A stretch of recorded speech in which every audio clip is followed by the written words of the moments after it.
నమస్కారం, welcome to taste of India, దేశీ రుచుల చిరునామా. ఈ వారం మన టేస్ట్ ఆఫ్ ఇండియా ఎక్కడికి వచ్చిందో తెలుసా? చాలా దగ్గరలోనే ఉందండి. తెలంగాణ బార్డర్ మహారాష్ట్రకి తెలంగాణకి బార్డర్ లో ఏదైతే ఒక ప్లేస్ ఉందో దాన్ని నాందేడ్ అంటారండి. అక్కడికి వచ్చేసాం. అంటే ఈ వారం అంతా మహారాష్ట్ర రుచుల్ని చూడబోతున్నాం. మరి ఈ నాందేడ్ క్విజన్ లో చాలా రకాల వెరైటీ వంటలు ఉన్నాయి. కానీ అసలు నాందేడ్కి ఆ పేరు ఎలా వచ్చింది అని చాలా మంది అనుకోవచ్చు. దానికి ఒక చిన్న కథ ఉంది. అదేంటో ఫస్ట్ చెప్పి ఆ తర్వాత రెసిపీ చెప్తాను. ఆ కథ ఏంటంటే, గోదావరి మధ్యలో అంట శివుడి వాహనం నంది ఉన్నాడు కదండి, ఆయన తపస్సు చేశాడంట. అందుకే ఆ ఊరికి నాందేడ్ అనే పేరు వచ్చిందంట. ఇది ఒక కథ అయితే ఇంకొక కథ కూడా ఉంది. అదేంటంటే నంద వంశీకులు ఒకప్పుడు ఈ ఊరిని పరిపాలించారట. అందుకే నాందేడ్ అని కూడా పిలుస్తారంట. సో నేను ఆ కాలంలో లేను, ఆ తపస్సు జరిగినప్పుడు చూడలేదు. కాకపోతే ఎక్కడో తెలుసుకున్నాను, కాస్త విన్నాను, మీ చెవిని చేర్చాను, అంతవరకే. సో మరి తెలియని విషయాల గురించి మనకి ఎందుకు మౌనిక, తెలిసిన విషయాల గురించి మాట్లాడుకుందాం అంటారు కదా. అయితే తెలిసిన విషయాలు ఏంటి? మంచి రెసిపీస్. మరి ఈ రోజు మహారాష్ట్ర నాందేడ్ క్విజన్ నుంచి తీసిన ఒక చక్కటి రెసిపీని నేను మీకు పరిచయం చేయబోతున్నాను. ఆ రెసిపీ పేరేంటంటే తందాల్చే వడే. బా, వెరైటీగా ఉంది కదా. మరి వాళ్ళ భాష, అందుకే కొంచెం వెరైటీగా ఉంది. సో ఆ రెసిపీ ఎలా తయారు చేసుకోవాలో నేర్పిస్తాను. అప్పుడు ఇంకా బోల్డ్ అని నాందేడ్ కబుర్లు, మహారాష్ట్ర కబుర్లు మీకు చెప్తాను.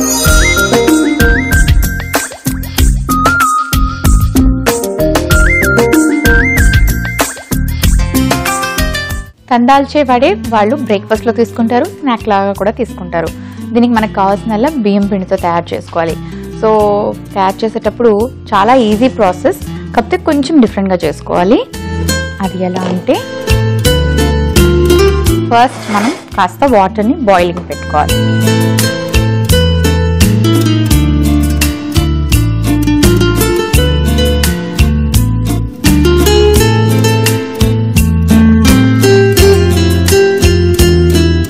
ఆ తర్వాత ఒక బౌల్లోకి బియ్యం పిండి,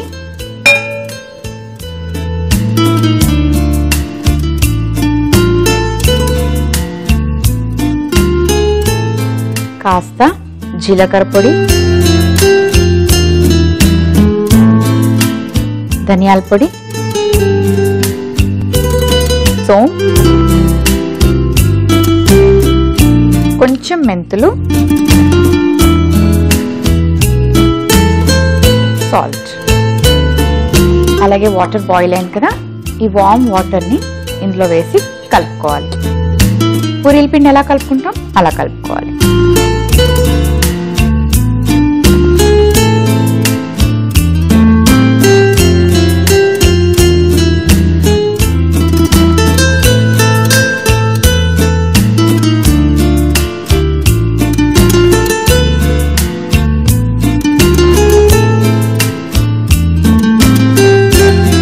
ఓకే, కొంచెం కాలుతూ ఉంటుంది, కానీ అది వేడిగా ఉండేటప్పుడే మనం కలుపుకోవాలి. చల్లారిపోతే అది బియ్యం పిండి కదండి, ఇది గోధుమ పిండి కాదు కదా, సో మనకి సాఫ్ట్గా రావు.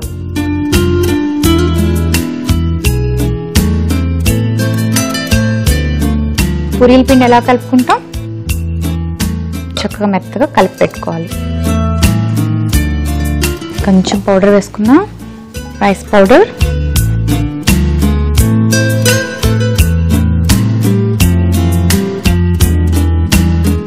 ఓకే, నాందేడ్ గురించి చెప్తున్నాను కదా. మహారాష్ట్ర కల్చరు అంటే మనకి ఒక టైప్ ఆఫ్ కల్చర్ తెలిసే ఉంటుంది. సో ప్రతి ఒక్క సిటీ మహారాష్ట్రలో ఒకేలా ఉండదు. మహారాష్ట్ర అనగానే ఫస్ట్ ఏం గుర్తొస్తుంది అందరికీ? బాంబే గుర్తొస్తుంది. సో బాంబే ఏంటంటే చాలా డెవలప్, అండ్ బాంబేలోని ఒరిజినల్ మహారాష్ట్రియన్స్ కన్నా బయట నుంచి వచ్చి సెటిల్ అయిన సెటిలర్సే చాలా ఎక్కువ మంది ఉంటారు. సో ప్రాపర్ మహారాష్ట్ర కల్చర్ని అక్కడ పెద్దగా ఫాలో అవ్వరు, ఎందుకంటే వేరే స్టేట్స్ నుంచి వచ్చిన వాళ్ళు ఎక్కువ ఉంటారు కాబట్టి అక్కడ కల్చర్ని, ట్రెడిషన్ని కొంచెం తక్కువ ఫాలో అవుతారు. అండ్ ఎక్కువగా వెస్ట్రన్ కల్చర్ని అడాప్ట్ చేసుకుంటారు. చాలా బిజీ లైఫ్, చాలా డెవలప్ అయ్యి, బాంబే అంటే ఎంత పెద్ద సిటీయో తెలుసు కదండి. సో అక్కడ కొంచెం డిఫరెంట్గా ఉంటుంది. కానీ నాందేడ్ మాత్రం అలా కాదు, కంప్లీట్గా మహారాష్ట్రన్ కల్చర్ని ఫాలో అవుతారు. ఇక్కడ ఫుడ్ తీసుకుంటే క్విజిన్స్ నిజంగా చాలా టేస్టీగా ఉంటాయి. నాందేడ్లో స్పెషల్ ఏంటి అంటే నిజంగా క్విజిన్ అని చెప్పాలి. రకరకాల రెసిపీస్ అండి, ప్రాపర్ మహారాష్ట్రియన్ రెసిపీస్ అక్కడ దొరుకుతాయి. కానీ చాలా స్పైసీగా ఉంటాయి. వాళ్ళు పెప్పర్ ఎక్కువ యూజ్ చేస్తారంట, కారకారంగా ఉండేవి ఎక్కువ తింటారంట. మీకు కూడా కారకారంగా ఉండేవి నచ్చుతాయా? బాగుంటాయి కదా. సో మన తెలుగు వాళ్ళకి కూడా కారం అంటే బాగా ఇష్టం కాబట్టి ఆ క్విజన్లో ఉన్న వంటలు మీకు డెఫినెట్గా నచ్చుతాయి. అలాగే వీట్కి సంబంధించినవి అంటే గోధుమలకు సంబంధించినవి ఎక్కువ తీసుకుంటారు. రైస్ కూడా వాళ్ళకి స్టేపుల్ ఫుడ్ అనమాట, రోజు రైస్ కూడా కంపల్సరీగా తింటారు. ఇంతే కాకుండా అక్కడ డ్రెస్సింగ్ కానీ కల్చర్ కానీ అక్కడ లేడీస్ అందరూ కూడా చక్కగా హెడ్ ఇలా కవర్ చేసుకొని బొట్టిలా పెట్టుకొని ముక్కుకి చొంగ రింగ్ కానీ లేకపోతే ఇలా ఏదైనా ఒక స్టడ్ లాంటివి పెట్టుకొని చాలా పద్ధతిగా ట్రెడిషనల్గా ఉంటారు. సో మహారాష్ట్ర గురించి నాందేడ్ గురించి చెప్పాలంటే బోల్డ్ విషయాలు ఉన్నాయి. కానీ ఈ డవ్ ఎప్పుడైతే ప్రిపేర్ చేసుకుంటామో దీన్ని కాసేపు పక్కన పెట్టుకోవాలి, 10 to 15 minutes అనమాట. సో దీన్ని కాసేపు అలా ఉంచేద్దాం. ఇవి మనం చిన్న చిన్న పూరీలాగా చేసుకోవాలి. మరి పూరీలాగా చేసుకోవాలంటే డీప్ ఫ్రైకి ఆయిల్ రెడీ చేసుకోవాలి కదా. సో ఆయిల్ పెట్టుకున్నాను, స్టవ్ ఆన్ చేసుకుందాం.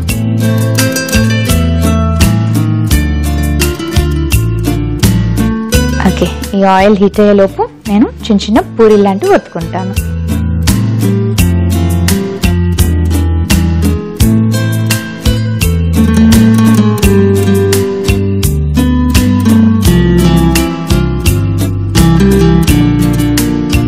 దీన్ని 10 నిమిషాల పాటు పక్కన పెట్టి ఆ తర్వాత చిన్న చిన్న పూరీలు చేసుకోవాలి కాబట్టి.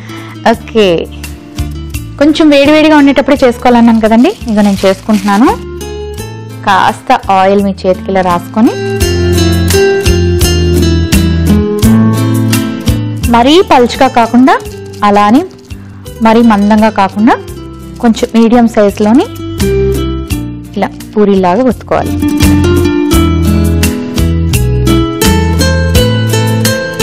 మీ దగ్గర మౌల్స్ ఉంటే మీకు నచ్చిన షేప్లో చేసుకోండి, కానీ యాక్చువల్లీ వీళ్ళు మాత్రం రౌండ్గా చేసుకుంటారు ఈ పర్టికులర్ రెసిపీని. ఓకే, ఆయిల్ హీట్ అయిందా? ఇంకాస్త హీట్ అవ్వాలి. ఫస్ట్ ఏం చేస్తారంటే డవ్ ఒక 15 minutes పక్కన పెట్టుకున్నాక వేడివేడిగా ఉండేటప్పుడే కలిపేసుకోవాలి. ఆ తర్వాత ఇలా రౌండ్గా బాల్స్ చేసుకొని వీటిని పక్కన పెట్టుకుంటే ఒకే సైజ్ ఈక్వల్గా చేసుకుంటే మీకు ఒకే సైజులో వచ్చేస్తాయి పూరీలు.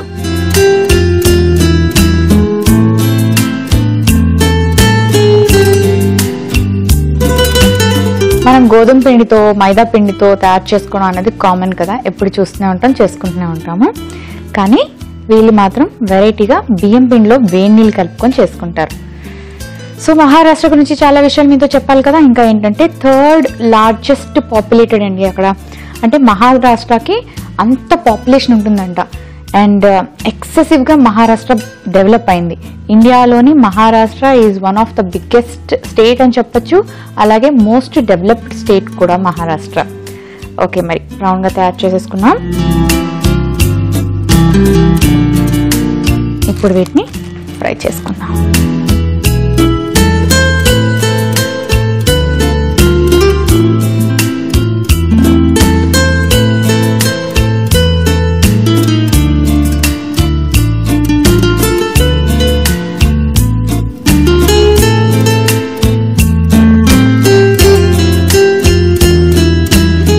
ఓకే, మరి చూసారా ఇంకోటి కూడా రెడీ అయిపోయింది. మీరు పెద్ద కడాయి పెట్టుకుంటే ఒక 2-3 ఒకేసారి వేసుకొని ఫ్రై చేసుకోవచ్చు. చిన్న కడాయి అయితే మాత్రం జాగ్రత్తగా చేసుకోండి. నేను ఇది ఫ్రై చేసుకొని పెట్టుకుంటాను, కాస్త వెయిట్ చేయండి.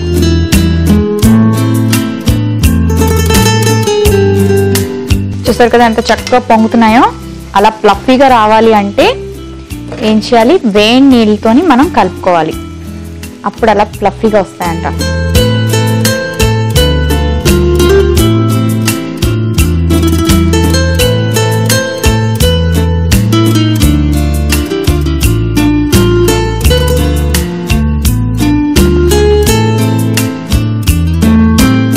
ఓకే, మరి లాస్ట్ కూడా ఫ్రై అయిపోతుంది. సర్వింగ్ ప్లేట్ తెచ్చుకుంటాను.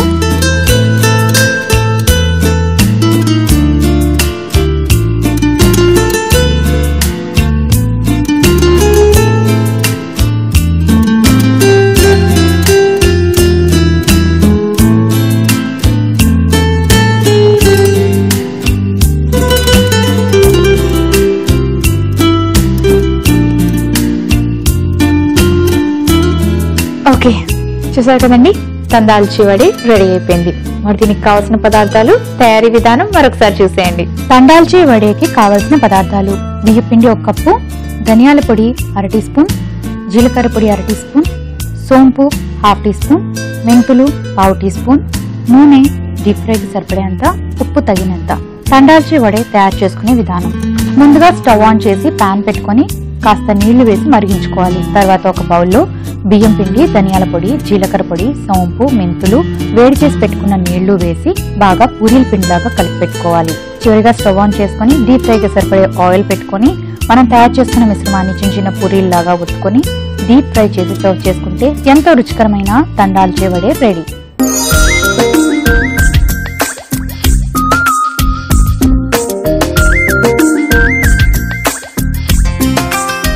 తందాల్చి వడికి కావలసిన పదార్థాలు, తయారీ విధానం మరొకసారి చూసారు కదండి. సో చూసారా, మీరు చేసుకునేటప్పుడు కూడా ఇలా రావాలి, పొంగి ఫ్లఫీగా, అప్పుడే టేస్టీగా ఉంటాయి. అన్నీ అలా వచ్చాయి. వా శబాష్. ఇది బాగా క్రిస్పీగా ఫ్రై అయింది. సో దీన్ని టేస్ట్ చేస్తాం.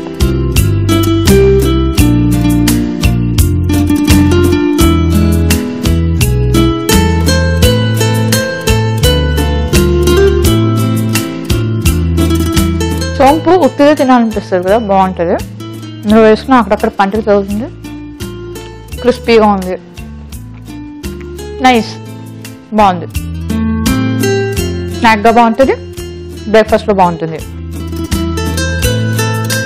దీనికి కాంబినేషన్ మీరు ఏదైనా కర్రీ చేసుకోవచ్చు, లేదా సాస్తో రెడీగా అప్పటికప్పుడు తినాలి అంటే శ్రమ ఎక్కువ పెట్టకూడదంటే ఇవి చేసుకొని సాస్తో తీసుకోవచ్చు, సాస్తో బాగుంటుంది. అలాగే నెక్స్ట్ వీళ్ళు ఇంకొక రెసిపీ తయారు చేసుకుంటారు, దాంతో కూడా మీరు దీన్ని ట్రై చేయొచ్చు. జుంకా బక్రీ అంటారు. బక్రీ అంటే ఆ బక్రీ కాదు, మేమే కాదండి, ఇది పేరుకి మాత్రమే బక్రీ అని ఉంటుంది. ఇందులో మనం ఏం మీట్ యాడ్ చేయట్లేదు, ఇట్స్ ప్యూర్ వెజిటేరియన్ అనమాట. ఈ రోజు నేను చూపించే 2 రెసిపీస్ కూడా వెజిటేరియన్ రెసిపీస్. మరి ఈ జుంకా బక్రీ ఎలా తయారు చేసుకోవాలో ఇప్పుడు చూపిస్తాను. ఇవి చాలా టేస్టీగా ఉన్నాయి, పక్కన పెట్టుకుని తర్వాత లాగిచ్చేస్తాను. So let's start jhumka Bakri.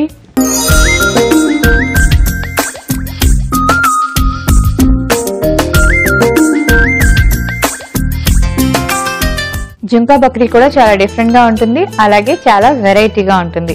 So దాన్ని ప్రిపేర్ చేసుకోవాలంటే చాలా ఈజీ, చాలా చాలా ఫాస్ట్ ప్రొసీజర్.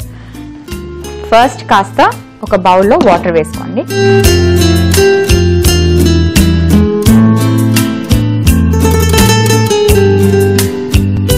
ఇందులో కొంచెం ఉల్లిపాయ ముక్కలు,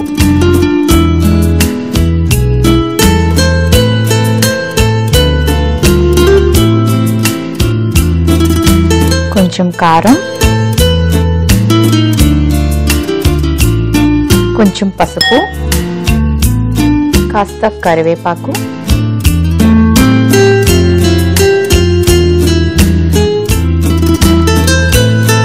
కొంచెం ఉప్పు, కొత్తిమీర,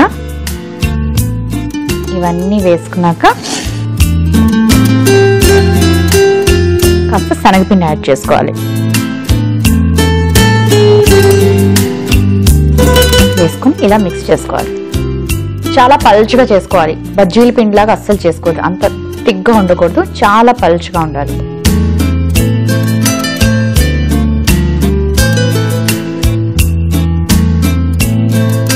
లంప్స్ ఫామ్ అవుతాయి కదా శనగపిండి వేయగానే, వాటిని వెంటనే ఇలా క్లియర్ చేసేసుకోండి.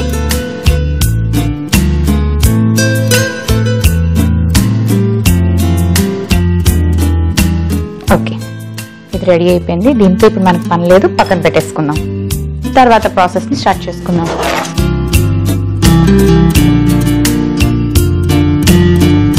మహారాష్ట్ర నాందేడ్ క్విజన్ అనగానే మనకి ఎక్కువగా వెజిటేరియన్సే ఎక్కువగా ఇష్టపడుతూ ఉండే ఫుడ్ వెజిటబుల్స్ అనమాట. వెజ్ ఫుడ్నే వాళ్ళు ఎక్కువ ప్రిఫర్ చేస్తారు. మహారాష్ట్ర అంతా కూడా అంతేనండి, ఎక్కువ వెజ్ అనమాట. తర్వాత ప్రిఫరెన్సే నాన్ వెజ్. వెజ్ తినేవాళ్ళు ఎక్కువ ఉంటారు, నాన్ వెజ్ తినేవాళ్ళు తక్కువ ఉంటారు. అక్కడ మహా అయితే non veg chicken and meet. Sea food కొన్ని కోస్టల్ ఏరియా ఉన్న చోట మాత్రం సీ ఫుడ్ తీసుకుంటారు. కానీ మహారాష్ట్రియన్స్ అంటే జనరల్గా మనకు గుర్తొచ్చేది ఏంటంటే వెజిటేరియన్స్ అనే. అండ్ వెజ్లోని వైడ్ వెరైటీ ఆఫ్ రెసిపీస్ ఉంటాయన్నమాట. చాలామంది వెజ్లో ఏం చేసుకుందాం అని ఆలోచిస్తూ ఉంటారు కదా. ఈ క్విజ్ని టచ్ చేస్తే మీకు ఆ డౌట్స్ అన్ని క్లారిఫై అయిపోతాయి. వెజ్లోని ఇంత మంచి రెసిపీస్ని తయారు చేసుకోవచ్చా అని అనిపిస్తుంది. ఎందుకంటే వాళ్ళ దగ్గర బోలెడ్ అన్ని రకరకాల రెసిపీస్ ఉంటాయి. నేను చెప్పాను కదా, మహారాష్ట్ర చాలా డెవలప్ అయి ఉంది కాబట్టి అక్కడ కల్చర్ అంతా కూడా చాలా ఫాస్ట్గా ఉంటుంది. బిజీ లైఫ్, టైం ఎక్కువగా ఉండదు కాబట్టి ఫాస్ట్గా ఏం ప్రిపేర్ చేసుకోవాలో వాళ్ళు ఎప్పుడు మైండ్లో ఆలోచిస్తూ ఉంటారు. ఎందుకంటే తొందరగా ప్రిపేర్ చేసుకొని లంచ్ ప్యాక్ చేసుకొని ఆఫీస్కి వెళ్ళిపోవాలి కదా అందుకు. సో ఇప్పుడు ప్యాన్ హీట్ అయింది, కొంచెం ఆయిల్ వేసుకుందాం.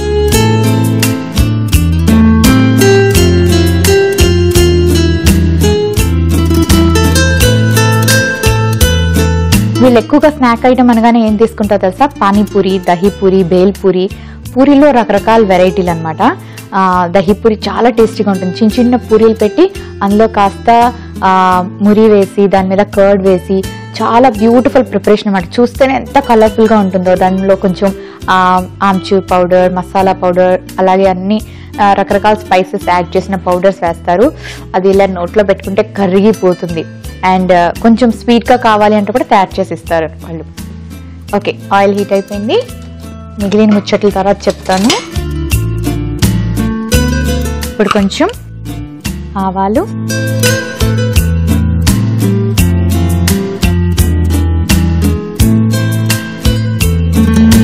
జీలకర్ర,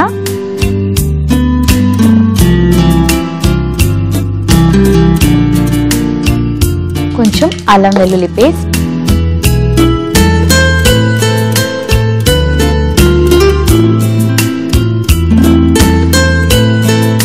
ఉల్లిపాయ ముక్కలు,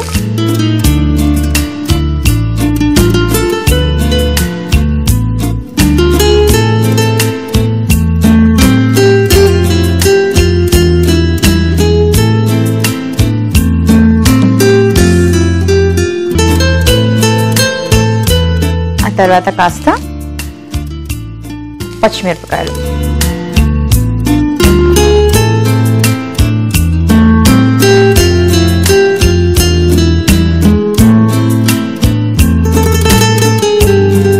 ఇవి కాస్త ఫ్రై అవ్వాలి. ఆ తర్వాత ఏం చేయాలంటే మనం ముందుగా కలిపి పెట్టుకున్నాం కదండి బేసన్తోని, ఈ వాటర్ ఏదైతే ఉందో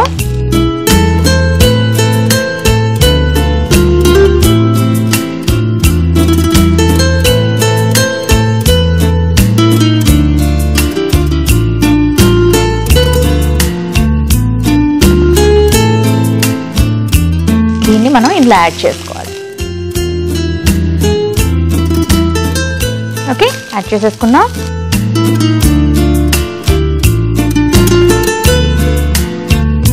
యాడ్ చేసుకొని వెంటనే కలిపేసుకోవాలి. ఇందులో వాటర్ అంతా ఇవాపరేట్ అయిపోయి చిక్కగా అయిపోవాలన్నమాట. థిక్ బ్యాటర్ లాగా ఫామ్ అవ్వాలి.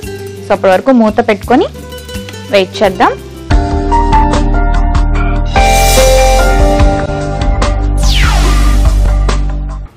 Welcome back to taste of India, దేశీ రుచుల చిరునామా. చూసారు కదా, థిక్ కన్సిస్టెన్సీ వచ్చింది. ఓకే, ఇంతకన్నా ఎక్కువసేపు పెడితే ఇది మాడిపోతుంది, అంతేకాకుండా టేస్ట్ పాడైపోతుంది. సో జాగ్రత్తగా కలిపేసుకొని డిష్ అవుట్ చేసుకోవాలి. ఇప్పుడు మరి నేను ఒక సర్వింగ్ బౌల్ తెచ్చుకున్నా.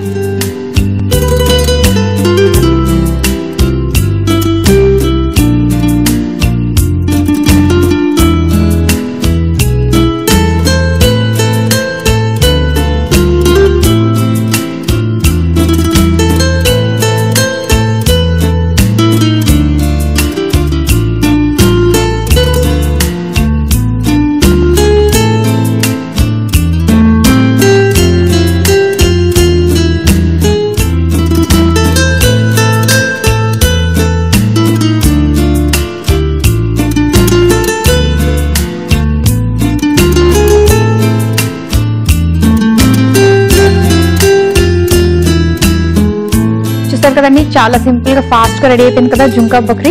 మరి జుంకా బక్రీకి కావాల్సిన పదార్థాలు, తయారీ విధానం మరొకసారి చూసేయండి.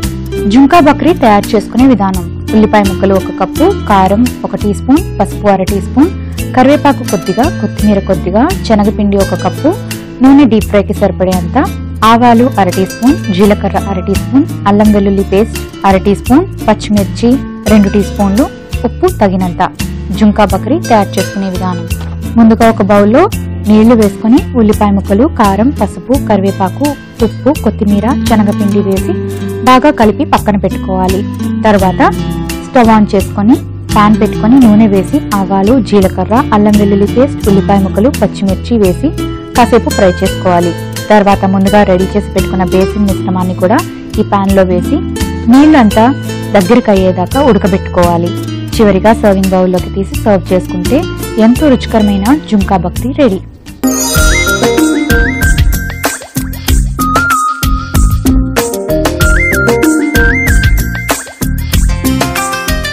జుంకా బక్రీకి కావలసిన పదార్థాలు, తయారీ విధానం మరొకసారి చూసారు కదండి.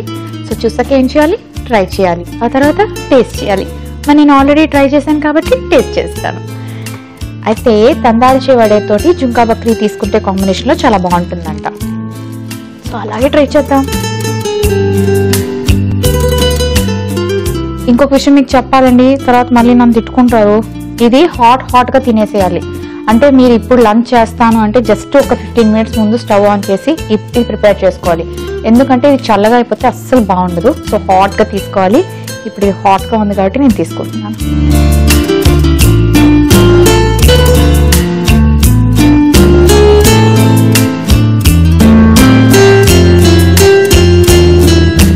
నాకు ఇంకొక ఐడియా వచ్చింది. దోసతో కూడా చాలా బాగుంటుంది. నైస్, చాలా బాగుంది. ఎక్కువ మసాలా వేసుకోలేదు, ఇన్ని ఇంగ్రీడియంట్స్ వేసుకోలేదు. సింపుల్గా, సాఫ్ట్గా చాలా బాగుంది. మీరు దీన్ని పూరితో ట్రై చేయొచ్చు, దోశతో ట్రై చేయొచ్చు, రోటీలతో ట్రై చేయొచ్చు. దేంతో తయారు చేసుకుని తిన్నా బాగుంటుంది. సో మరి ఈ రోజు అయితే ఈ రెండు కాంబినేషన్ చూసాం కదా మనం. తందాల్చే వడే, జుంకా బక్రీ, ఈ రెండు కూడా నాందేడ్కి స్పెషల్ రెసిపీస్. మరి ఏం చేస్తారు మీరు? మళ్ళీ ఎపిసోడ్ చూడాలంటే లాగ్ ఆన్ టు www.facebook.com/etvabhiruchi, www.youtube.com/etvabhiruchiలో మళ్ళీ ఈ ఎపిసోడ్లు కావాల్సినప్పుడు చూడండి. నిన్నటి taste of India SMS contest లో మేము అడిగిన ప్రశ్నకు సరైన సమాధానాన్ని అందించి లక్కీ డ్రాలో స్నాప్ అండ్ రైస్ ప్లస్ వారు అందించి విలువైన బహుమతిని గెలుచుకున్న లక్కీ విజేత.